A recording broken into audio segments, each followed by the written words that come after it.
হরে কৃষ্ণা, রাধে রাধে বন্ধুরা। আমরা আজকে আছি রাধারমণ মন্দির দর্শনের জন্য।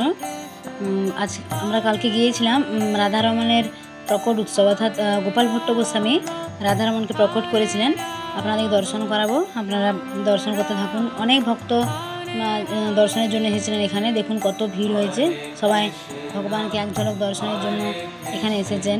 তো রাধারমণ ভক্তদের সঙ্গে যেমন লীলা করেন, অনেক যারা অনেক শ্রদ্ধালু ভক্ত, যাদের মনের মধ্যে অনেক কৃষ্ণ প্রেম, তাদের যেমন ভগবান দর্শনও দেন, তেমনি তাদের সাথে ভগবান লীলাও করেন। আজকে আপনাদেরকে আমি একটু লীলা কথা শোনাবো।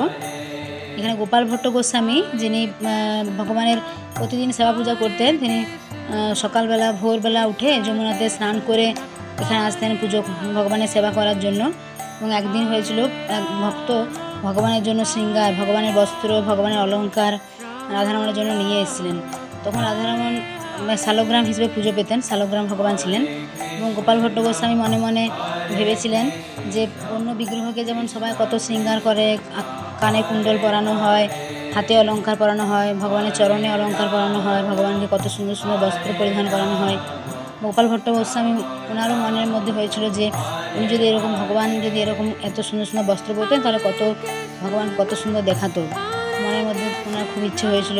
মনে মনে তিনি খুব দুঃখ পেয়েছিলেন যে তখন তো রাধারমণ শালগ্রাম ভগবান ছিলেন, তাহলে কী করে তিনি এইসব ভগবানকে বস্ত্র পরাবেন।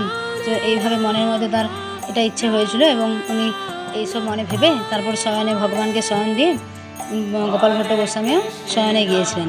তো পরের দিন আবার রীতিমতো যমুনাতে স্নান করে উনি যখন মন্দিরে আসেন, মন্দিরের পট খোলা হয়, তখন তিনি দেখেন যে বস্ত্র এবং ভগবানের যে অলঙ্কারগুলো রাখা ছিল, ভগবান বিগ্রহ রূপ ধারণ করে, বৈকুণ্ঠ ধাম থেকে এসে ভগবান বিগ্রহ রূপ ধারণ করে সেই সমস্ত অলঙ্কারাদি বস্ত্র পরিধান করে আছেন। তখন গোপাল ভট্ট গোস্বামী মনে খুব কষ্ট, খুব কান্না করেছিলেন তিনি, যে আগের দিন তিনি মনের মধ্যে এগুলো ভাবছিলেন এবং ভগবান তার কথা সমস্ত শুনে সেই সব বস্ত্র, সেই অলঙ্কার সব পরিধান করে আছেন। তারপর চারিদিকে অনেক শোরগোল পড়ে গেছে, সবাই চারিদিক থেকে ভগবানকে দর্শনের জন্য আসছেন।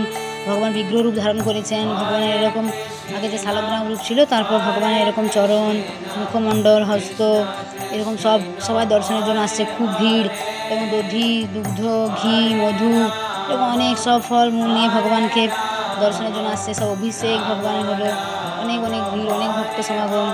তো এরকম অনেক লীলা কথা এখানে রয়েছে, রাধারমণের সঙ্গে জড়িত রয়েছে। তো আমরা এই দিনের প্রকট উৎসব, 482তম প্রকট উৎসব এবারে পালন করা হলো। কত দর্শনার্থী দেখুন এসেছে।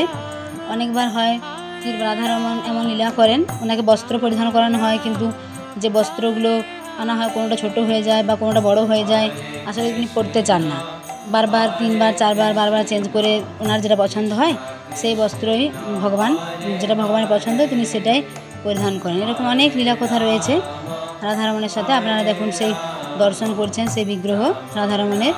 সকলে প্রেম সে একবার বলুন, রাধারমণ লাল কি জয়। তো এরকম আরও নিত্য নতুন লীলা কথা আপনারা শোনার জন্য আমাদের চ্যানেলটা সাবস্ক্রাইব করবেন এবং লাইক, কমেন্ট, শেয়ার করবেন। সকলে ভালো থাকবেন। হরে কৃষ্ণ, রাধে রাধে, হরি বল, রাধারমণ লাল কি জয়। আপনারা এই বিগ্রহ দর্শন করলেন।